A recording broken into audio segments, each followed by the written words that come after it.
Welcome to the Braver Leaders podcast, the space where bold conversations meet real leadership. I'm Sam Harvey, founder of Braver Leaders, and I spend my days helping leaders and teams cut through the noise and focus on what actually matters: behavior change. On this podcast, I bring you unfiltered conversations with experts who are driving real change: executives, entrepreneurs, professors, coaches, and culture shakers. We dive into the human side of leadership, the stuff that truly makes a difference. High-performance teams, culture shifts, tough conversations, vulnerability, and impact. We're getting stuck in. If that's your thing, hit subscribe, share this with a fellow leader, and check out braverleaders.com for our free resources, because leadership is not a solo sport. Let's do this. Welcome back to the Braver Leaders podcast. I am Sam Harvey, and today I am joined by a very good friend of mine, the wonderful Karen Foy. Welcome, Karen. How are you? I'm good, thank you. Yeah, thanks for asking me to be on. Yeah, of course. Now, Karen and I actually met. Karen was one of my lecturers at Henley Business School and actually introduced me to the world of coaching. So this is a bit of a full circle moment for me to have you on the Braver Leaders podcast to talk about coaching and how we can get coaching into leadership more, and why leaders need to be better coaches. But Karen's also a published author, has a new book coming out soon, which we can touch on later, but has published many chapters in other books as well, and is now out on her own again, doing her own thing, having left the world of university to be coaching on your own. Is that right? That's right. Yeah, coaching, mentoring, supervising other coaches. Yeah, still doing Oh, some coach education. cool. And how's it all going? How's the world of stepping back out on your own going? Yeah, lovely. I'm just getting used to having that free time as well in between, instead of being all work. So it's lovely. Yeah, thanks. Yeah, nice. Yeah, it is nice to have a bit of flexibility back in life, isn't it? I feel. Absolutely. So I've just come back from having lunch, ladies who lunch. So I'm all full. So Nice. if I drop off to sleep, I doubt I'll do that. Look, well, I'm super excited to have you here, and I mean, I couldn't really think of anyone better to discuss uh, why we need to be better coaches as leaders. Uh, Mhm. and I think you and I jumped on a call before we recorded this to sort of discuss, well, what does that mean, right? And Mm. I think, yeah, I'd love it if we could perhaps start there. Is what does it mean to you, and why do you think leaders need to be able to be better coaches?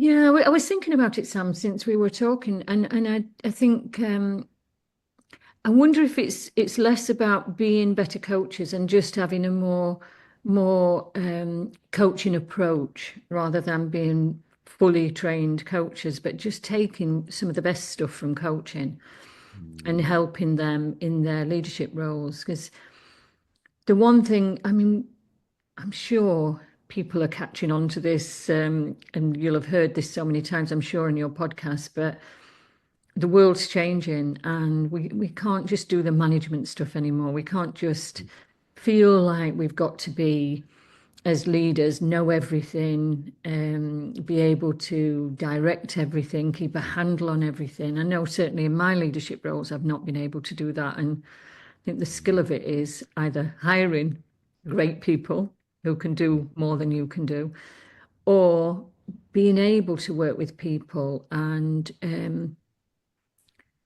having enough humility to know that you don't have all the answers, but somebody else might, and drawing them out of other people. mm, So I think there's something about the coaching skills, especially, funnily enough, I was talking about this on this lunch, or we were talking about it on this lunch, around one of the big things about leadership is having difficult conversations. yeah, isn't And, it? and people avoid those, but just being able to have coaching skills as a leader to Mm, help you have better conversations, whether yeah. you have coaching, coaching knowledge or not, just being able to have coaching conversations Mm, can help in that. But I yeah. think there's something about we want to bring out the best in whoever we're leading, Mm, and what better way to do that than to coach them? Although I don't know about you, but coaching's not the answer to everything. no. No, Um, definitely not, right? It's yeah, there's the and we were talking about this before we jumped on here, is that depending on which methodology you subscribe to, there are many different leadership styles which we can adopt, right? Coaching is just one of them, absolutely. and it doesn't fit every scenario, right? And I think that's I've often had sort of people, because we lean on this style, right? Because it's our one of our strengths at Braver Leaders, and so people say, well, oh, so should I coach in every scenario? And if the building is on fire, don't ask someone if they should leave. Exactly, exactly. And there are times when it really is, you need to tell people this needs doing and it needs doing by then, and this is how it needs doing.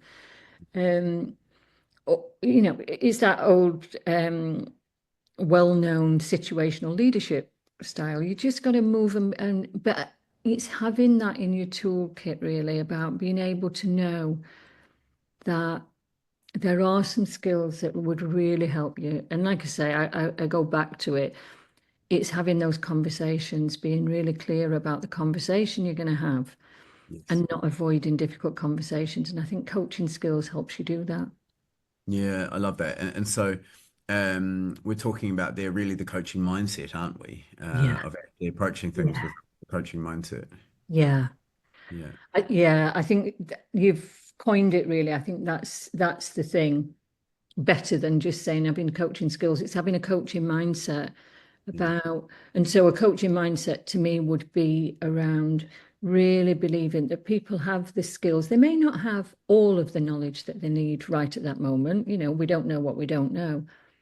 But if we really believe that they're resourceful and creative and we can support them and bring out the best in them, Mm, to me, that's a coaching mindset. And I can't see how that could be a downfall for leaders.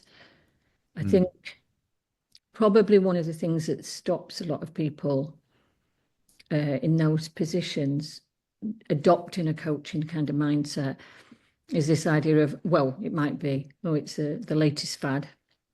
Oh, well, this is the fad we've got to do. HR have told us we've got to have a coaching mindset. Or the idea that it just takes too long. yes. Yeah, that's interesting that one, isn't it? Because actually, and this is some of the work of Nancy Klein, which I love. We think that letting people think for themselves is going to take much longer, but in reality, it's not. It Yeah, doesn't, does it? It's actually much quicker yeah, because if you interrupt their flow of thought, then they kind of have to start again. You're starting from scratch. In yeah, reality, if we can just ask them a good question and then let them finish their train of thought, yeah, you never know what might come out, right? yeah. There's something there around you're investing the time to save time in the end. You Mm, might put a bit more work in at the beginning, yeah. but I mean, I know the leaders I've either coached or people. 'Cause, my colleague and I did a lot of work in different organisations developing their coaching networks, internal coaching networks, Yes. and the ones, the thing that people most said was, oh God, it'd be just so much quicker to just do it myself and get it done. But they're constantly doing it then. They Mm, constantly have to do it, that thing. I yeah. remember one person who was saying, oh, I shouldn't, as an executive, executive board member, I shouldn't have to be correcting like an English teacher all of the reports that are going up to the board because they're just not getting them right. So I'm doing them. And it's like, Mm, well, what about being able to help them think about how they might do a better report? You put the time in then. Yes, it takes a bit more time. But when we don't think about the times that how many times you're going to correct that report so it's yeah, fit for the exactly. board or whatever it is. I mean, that's just one example, but we're constantly going back and doing for somebody. So it's the same when people say they don't want to delegate because, well, I can do it better myself, I can do it quicker myself, nobody does it like me. Yeah. But that's what gets people down until when they get to the point they're overloaded. Yeah, definitely. I think you've hit the nail on the head there. It's not actually often the time that time might be what's verbally said, what what's actually said out loud, but the I think the belief there is probably more often than not, I'm better at this, right? Yeah, And it's just going to be quicker because the other person will fail. When in yeah, reality, failure is actually a brilliant teacher, isn't it? So, yeah, and that becomes a very coachable moment, doesn't it? Where you can sort of say, okay, so that didn't go right. What would you do better or differently next time? Right. And then yeah. you create learning. And it is, I guess that's the crux of coaching as a leader, isn't it? Is you're creating a learning organization. Exactly. This ability for people to kind of bring out their own thoughts. And actually, I say this regularly to our clients. I had a lecturer once who said to me, and this was you, um, who said to me, "How can you know that the quality of the thought that that person is about to have is better than the one you're about to interrupt them with?" And that's when we're doing some Nancy Klein work, and I was just like, oh, that was a light bulb moment for me, right? And Yeah. so there's this by letting people being Socratic and getting their thoughts out, you're creating learning for people, aren't you? Yeah, I think you've coined it there, that it's the learning organization. And, that's Nancy Klein's comment about how do you know that what you're going to say is more important than what they're going to think. But you've just reminded me actually, and this is not from a work or a coaching or any leadership thing, but I remember many years ago I belonged to a spiritual community, and it was, I wasn't musical, but it was a very music, people they were playing musical instruments, they could sing, they were writing their own music and all of that. And I remember the guy who was leading that saying, it's not about how great those of us that can play guitar, say, can play guitar or write music. It's how many of us share that across the whole community so that more people can play the music, write the music, sing, whatever. And I always think about that it's about what we spread across the organization. I think the other thing that comes to mind about why it's important, and again, I've been thinking about this a lot lately, more and more in organizations now, well, not only in life, all of us, there's a lot of pressure, there's a lot of mental strain. Um, we're not feeling great after the pandemic, the world as it is at the moment. And I think leaders are being asked more and more to watch out for mental health Mhm. issues, for resilience issues. People are that, I mean, I never really bought into this work-life balance thing, but there's not a clear demarcation anymore, and leaders are needing to watch out for and be able to have conversations with the people who are working for them, just checking, are they okay? Are Yeah. they, because why I say I think this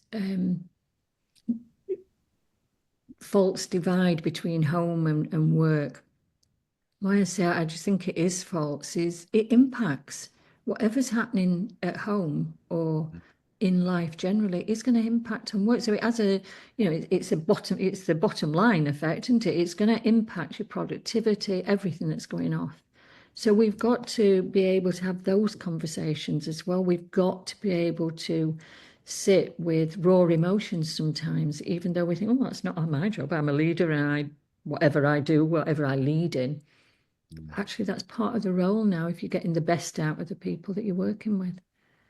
Yeah, you're absolutely right. It's holding space, isn't it? And I think I think it was probably always the leader's job. Most of them just didn't know that. Mhm. Um, and so there's a real movement towards that, isn't there, in terms of creating a safe environment, making sure that people feel safe enough to speak up and actually say things out loud. But then you need Mm. to ask them, don't you? Yeah. And so I think. yeah, I love this that some of these kind of mindset things are starting to come out here in this conversation. So in reality, we've got the need to have a difficult conversation and frame it in the right way. The need to kind of create that trust and safety. If I'm to think of the ICF competencies, Yeah. be pleased to know I still know them. Um, um, that these things are really, they are quite pivotal, and they make a lot of sense really for how a leader can actually set things up for success, don't they? So Yeah. what are we talking about here in the mindset? What are the kind of key pillars, do you think? So I think, that mindset kind of covers a lot of it, but there's something about, I mean, if we looked at the core coaching competencies, so there's things like being fully present with somebody, being Yeah. really with them. And most of us, and I know certainly, I'm going to use the word retirement, but I'm not comfortable with that word. But whatever, there's another word for it. But I've recently retired. But Yeah. before that, I know that I just felt like I wanted my line managers and whoever and people around me to see and hear me and understand what was going on for me. I mean, I happen to be, I have a neurodivergence, and so that has it brings its own things with it. But you want to feel that you've been seen and heard. So being really present with somebody, I think is really important. If you're going to give somebody the time, well, be with them. Don't be, I've got to look at the screen and, oh, I can fit you in here, or I can, well, have 2 minutes at the end of the desk or whatever. Give them time.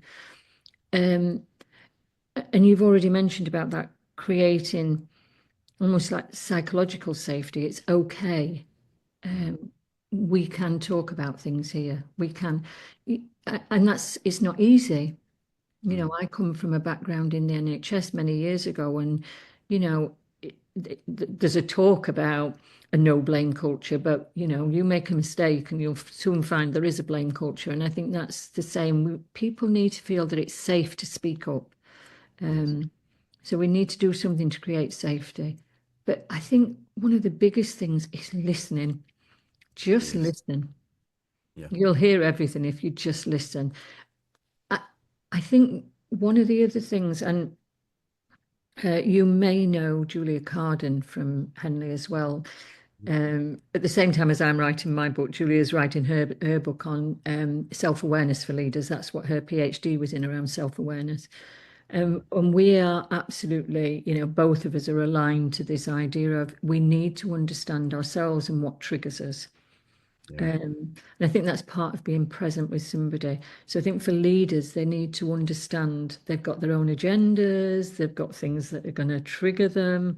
Just being aware of that is part of the skill, because then you're going to know, you've got to notice this person really winds me up for whatever reason. We all want to be, great with each person we're working with, but some people just trigger us. But if we Yeah. can be aware of it, I think that's partly curative. Yes. So being able to listen without your own triggers. There's in the mental health world, there's a saying that unhealed people hear with their triggers, not their ears. So 100%. Yeah, yeah. I've actually just recorded an episode with a lady named Louise Mara, who's a mentor of mine in New Zealand, and she's a trauma-informed leadership specialist. yeah, And so she calls herself that, but in reality, and on the podcast says, well, what it should be is healing-oriented leadership, and because gone are the days where, well, actually not gone are the days, because I still know leaders that say this is leave your stuff at the door, yeah, leave your stuff at the door and come to work. And it's like, it doesn't work like that. no, You're bringing your attachment style, all your communication styles, all of the system absolutely, in which you grew up, all of the context you have at home at the moment. How are you going to absolutely, leave that at the door? Like that just doesn't work, right? And so that kind of need to understand your own stuff, and that is not a short road. Like, no, we say that absolutely in a not. sentence, but that's go and start figuring yourself out, and I'll see you in 70 years. Yeah, exactly. Yeah, But that it's the direction, isn't it, of actually go and become self-aware and as much as you can and continue that journey. absolutely. And I think you're absolutely right about this. You cannot leave it at the door. And it's really interesting. I don't know whether you've seen it at the moment. It's playing on Apple TV, Severance. Oh my God, yes, I talked about this very thing yesterday. Really? You don't walk through an elevator and your brain switches off, right? Exactly. It's so relevant. I mean, I Yeah. don't understand most of what's going off. I'm still trying to work it out, but just the idea that you get into an elevator and poof, it's gone. Yes. And I think Yeah, it's yeah. the myth that we can do that. And, Mm.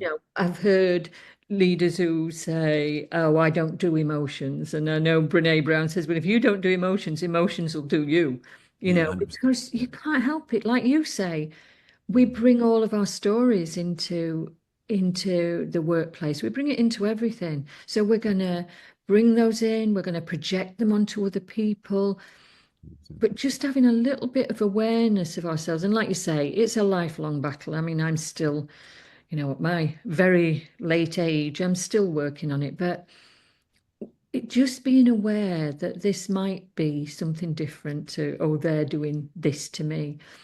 And Yes. I think my friend Claire Pedrick, she talks about the wavy people in the background, and she talks about that in coaching, where, if you're coaching somebody and it's always somebody else's fault, and we talk about, well, if they did X or if they were just better, they're just the wavy people, because it comes back to us really. What's Mm. going off for us in this? How can we be better? Um, Better leaders, I guess, because again, I'm using quite a lot of trite sayings here. I'm just recognizing, but things like people don't leave jobs; they lead poor leaders or managers. Yeah, definitely. Yeah, and I don't think it's any coincidence that leadership and coaching have come together like this Mm, because, yeah, you're right. Like we're in the stage now of life, aren't we, where or our existence as a species, where in reality, um, the stuff that we had to do, the menial stuff, is now done by robots, or it's going to be even more so done by robots. So actually, what's important is our humanness, yeah, and for being more human as a leader and coaching. In reality, it's just being a very good human, isn't it? absolutely. Yeah, Give, yeah, give, Giving people a good listening to is a yeah, skill which not many people are good at, is it? yeah, yeah, Yeah. absolutely. I agree.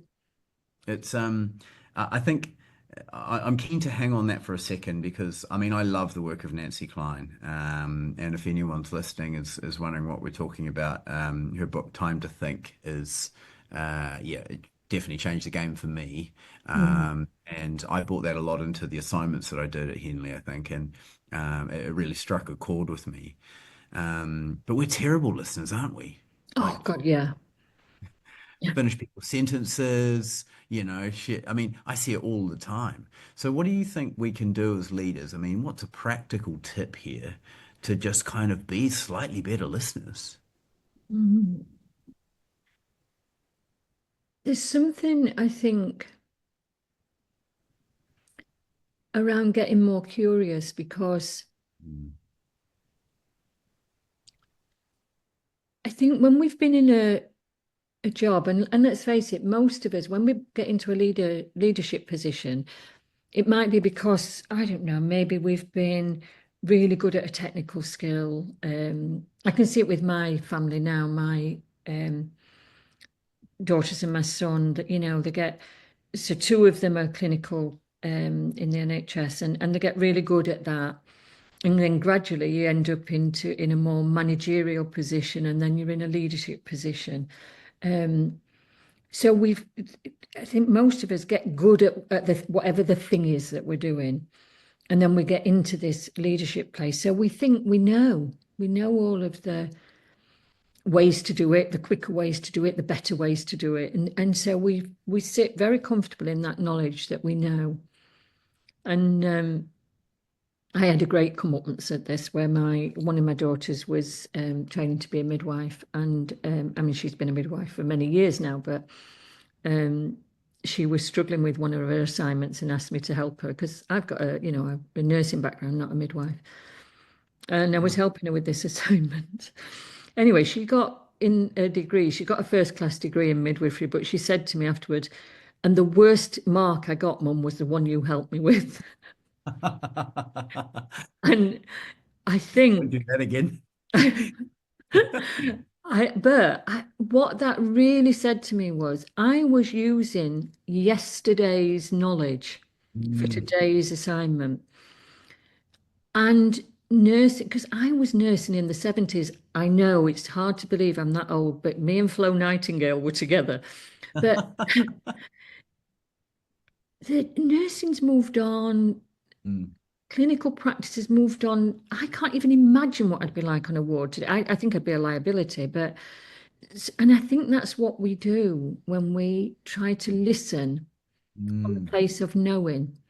But if we listen from a place of just curiosity, I wonder what makes, where did they get to that idea? Instead of shutting people down with, oh, we've tried that before. Oh, that doesn't work.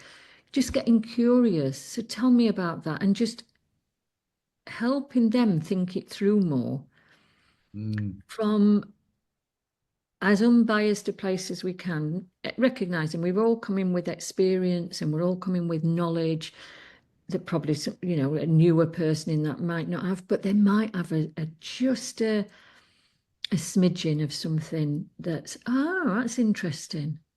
Does that mm. make sense, Sam? That So, listening from so much so. curiosity. I 100%. And I think, uh, yeah, I really love that kind of notion of, in fact, as you were talking, I was reflecting on something that I use all the time. Um, because what was the name of the lecturer who did our course alongside you? Anne somebody. And James. Anne James used Yeah. to say more. Yes. Yeah. Say a little bit more. And I use that all the time now. And just stop. Yeah. Um, ah, Say a bit more. And people Mm. go, what? Yeah. And because people don't expect that kind of response, No. right? And so for me now, when I don't understand something, I think this is actually the power that coaching gave me was this kind of ability to just be okay with not knowing. Uh, Yeah. and it took me a long time, though. I will say that, right? It took me several hundred hours to able to sit in a coaching with a coaching one-to-one client or in a coaching room or a team coaching, whatever, and go, I don't know. Tell me more. What do you guys think? Because there's so much power in that, isn't there? In this kind of confidence in the ability to not know. Absolutely. And Yeah. I think what you tap into there is, I mean, it's part of what I've written about. I mean, the book that I've written is about coaching and for coaches, but um, it is that idea of how can you be comfortable with not get comfortable with the discomfort of not knowing. Mm, And I think there's something around, so I explore this in the book from a coach's perspective about what your beliefs are about what you're doing in coaching, but it's the same as what's your beliefs about yourself as a leader. If you think you need to know, need to be the smartest in the room, need to know everything, then it is harder to be able to sit and just, oh, tell me more, tell mm, me about that. mm, Um, it's just hard to give up the kind of ego that goes with that leadership role and knowing that, yeah, let me just listen in and see where they go with this. Because we think we know what the end of their thought mm, process is, but it may be totally different. And you'll have seen that. I know I have in coaching quite a lot. You think, oh yeah, I've seen this one, but I know where they're going to go. mm. Somewhere totally different. So the more we can question and well, just tell me how that might work. And I think that's where we use our experience in the using the right questions. Yeah, And yeah. it's that, like going back to what you were saying about it being a learning environment, then whoever's gone through that process with you and you've encouraged them to question themselves, dig deeper, think more, they're going to do it with the people they're working with. And so it just spreads out. It's that ripple effect through an organization. So it's not that it's just that one person in front of you. They're going to do the same because it's useful. Mm. So I love that, and I want to kind of you do this work day in well a lot, right, in terms of creating coaching internal coaches, right, or coaching systems in organizations. How do you go about that, and what do you do? Well, it's interesting. It's in any organization, and again, this is experience from doing it, but also hearing from other people about doing it. I think one of the first things in any organization they need to do is make sure whoever's in the highest leadership position needs to be bought into this. Mm. Because if they're not, it's not going to happen. Yeah. If they, you can get some very enthusiastic and really committed people, maybe at HR level, whatever, who think this is a good idea. You're on a hide into nothing if you haven't got leadership sponsorship in this about this has got to happen. So I know, I've been involved just as, one of the trainers and coaches with big leadership programs in big well-known organizations, but it had to come from the top where they were totally committed. This is what's going to happen. And there's got to be a big enough why. Why are we doing this? What do we want to do this for? What's the culture we need to do this for? And then from that, people can buy into it then because it takes time. If you're going to get, so we were training or have trained in different organizations, the people who either put themselves up or were put up to be the internal coaches. That takes time. It takes time for them to be trained, for them to be supervised. It takes resources. I'm working with an organization at the moment, again, a household name organization. They've only got, at this moment, they've got a very small coaching pool, if you like, that I'm working with. But they've put a lot of energy into, one, getting all the guidelines correct, all of the processes, but getting commitment for them to be trained, to be supervised, so that that ripple effect can go from them. They can coach leaders. So they've started coaching senior leaders. So it's starting at the top. A lot of people or organizations might think of starting further down to get, people coached. And that's great. But it's probably a pincer movement that's needed. Get the senior leaders bought in by actually experiencing coaching. Yeah, definitely. And I mean, that makes a lot of sense, doesn't it? Because, when you are doing big change initiatives like that, you kind of have to oscillate, don't you? Generally, we'll start at the top. It can start at the bottom, but it's it's much less common, right? That you will have something starting down there. It's generally kind of this, okay, there's an initiative from here, then we need buy-in from the people who are lower in the hierarchy, so to speak. But yeah, and you mentioned in there that it takes time. And it does, doesn't it? And I think that's probably one overarching thing we can pull out here, isn't it? That it does take time, but I think that will be an objection from a lot of leaders, right? It's like, I don't have time to coach Yeah. because it takes, and we touched on this at the start, takes too long. So what do you do to get coaching kind of into everyday workflows and conversations? I think there's something about having that conversation that just demonstrates the the benefit, if you like.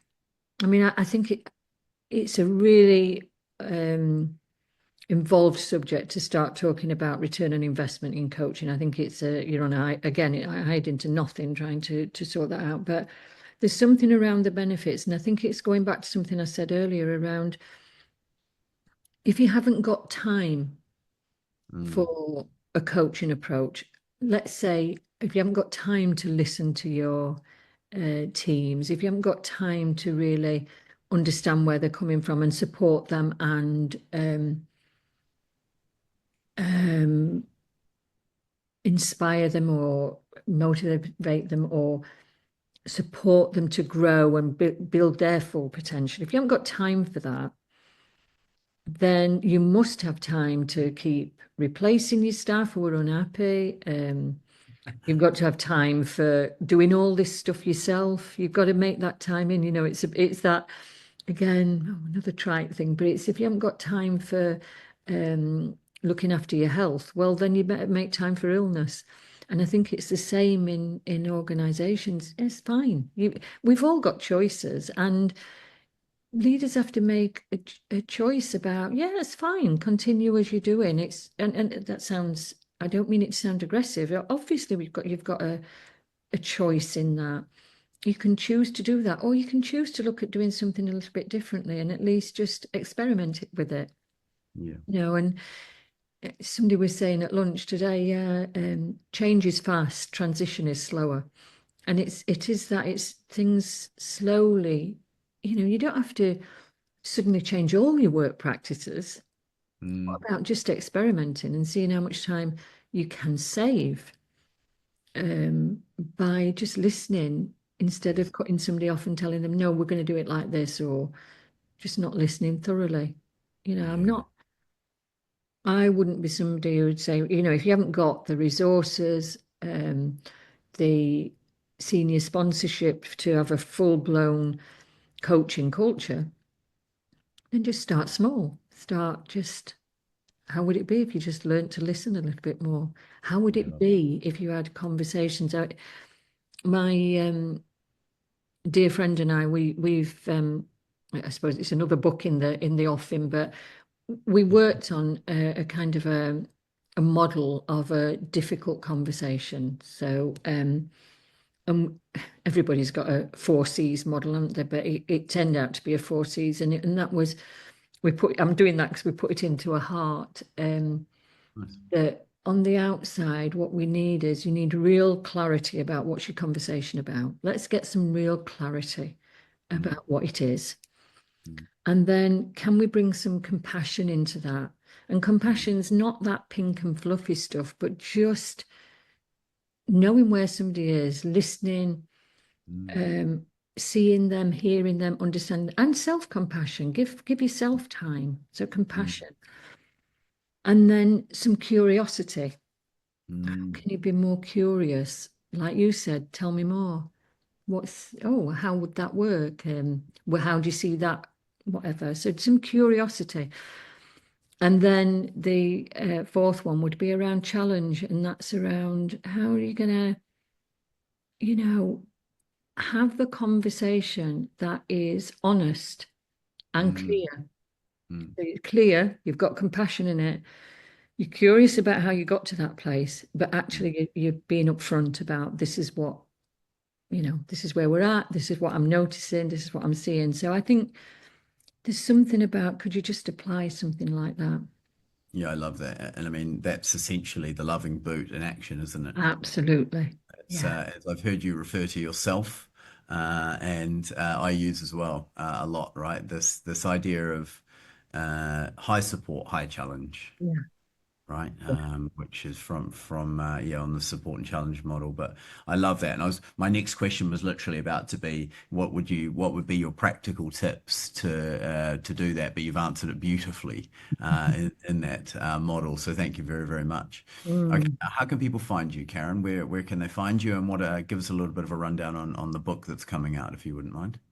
Yeah. So the book that's coming out is it, like I say, it's actually around coaching, but it's based on, I mean, there's lots of people have talked about this series, Young. Something that struck me was a book by Richard Rohr, who's a spiritual writer, and he talked about falling upwards, and he talked about the first and second stage of life as Young does. And I've applied that to coaching, looking at when coaches first learn how to be a coach. There's very much a doing coaching. Same as leadership, I guess, you're doing leadership.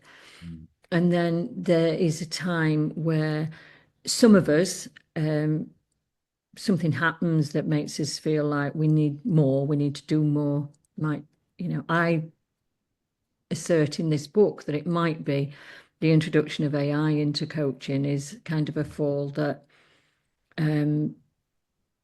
what's happening now, coaching platforms, coaching bots are all doing the do it bigger, better, faster coaching, that basic coaching. They're doing it as well as coaches. So there's going to be a fall, as in a lot of coaches who aren't going beyond that stage will probably lose their business, and they'll need to offer more, a bit like in leadership. Like I was saying about people are more questioning who they are, what their purpose is, about life generally.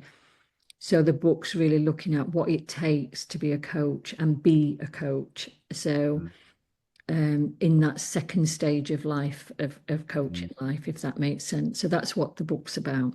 And it's about transcending the rules of coaching, being more about you.